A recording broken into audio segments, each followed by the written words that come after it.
দর্শক আজকে আমাকে বানাতে বাজারে মনে করেন বিএনপির একটা বড় ধরনের সমাবেশ। তা আমার কিন্তু টপিক ওই একটাই, আমি যা দেখি আমি যা শুনি হ্যাঁ আমি করে দেখাই আর শুনাই। তো প্রতিদিনের মতো আজকেও মনে করেন আমি এই অনুষ্ঠানে গেছি, এনে যে লাইভ শুরু করে দিছি। আমার ইচ্ছা ছিল শুরু থেকে শেষ পর্যন্ত আমি লাইভে থাকবো, যার মন চাইবে হে দেখবে, যার মন চাইবে হে কমেন্ট করবে, যার মন চাইবে হে শেয়ার করবে। যেই আমি লাইভে গেলাম কিছুক্ষণ পরে কিছু কিছু লোক আজে বাজে কমেন্ট করা শুরু করে দিল, তাতেও আমার কোনো সমস্যা ছিল না।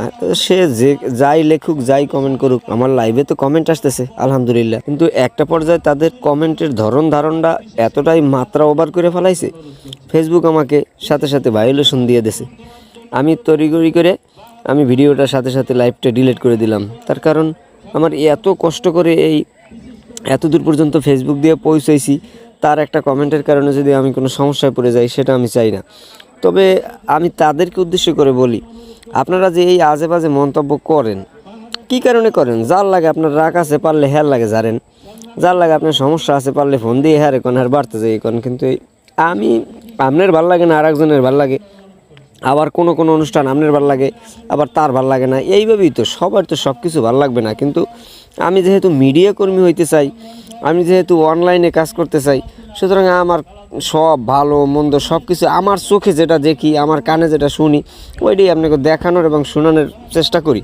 কিন্তু সেখানেও আপনারা আমার ক্ষতি করে লাভটা কি?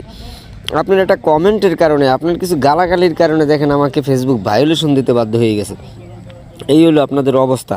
যাই হোক, এইভাবে করলে তো মানে সব কিছু কন্টিনিউ করা সম্ভব না। তারপরও চেষ্টা করবো এই সব কিছু দেখিয়ে শূন্য এই সব কিছু মোকাবেলা করে সামনের দিকে আগাইতে। কারণ আমি কেউ বহেরও না আর কেউ পিডেরও না।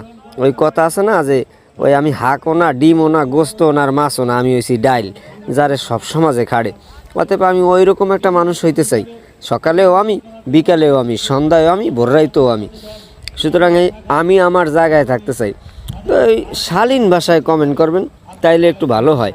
আপনাদের একটা ব্যাড কমেন্টের কারণে, আপনাদের একটা বাজে কমেন্টের কারণে আমার কিছু ক্ষতি হয়ে যায়। তা আমার ক্ষতি করলে কি আপনি দেখতেও পারবেন না আর গাইলেই তো পারবেন না। তবে আপনি যদি মানে শালীন ভাষায় কমেন্ট করতেন, শালীন ভাষায় যদি বাজে বাজেও কথা লিখতেন, তাও হয়তো আমার ফেসবুকে তো ভায়োলেশন দিত না আর আমার ফেসবুক থেকে বের হইতে হইতো না, আমি আমার লাইফটা কন্টিনিউ করতে পারতাম।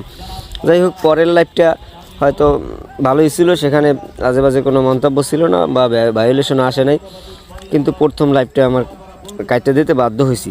আমার ইচ্ছা ছিল আমি একদম শুরু থেকে শেষ পর্যন্ত পুরোটাই আপনাদেরকে দেখাবো, কারণ দেশ এবং দেশের বাইরে থেকে আমার এই ফেসবুকে অনেকেই ভিজিট করে।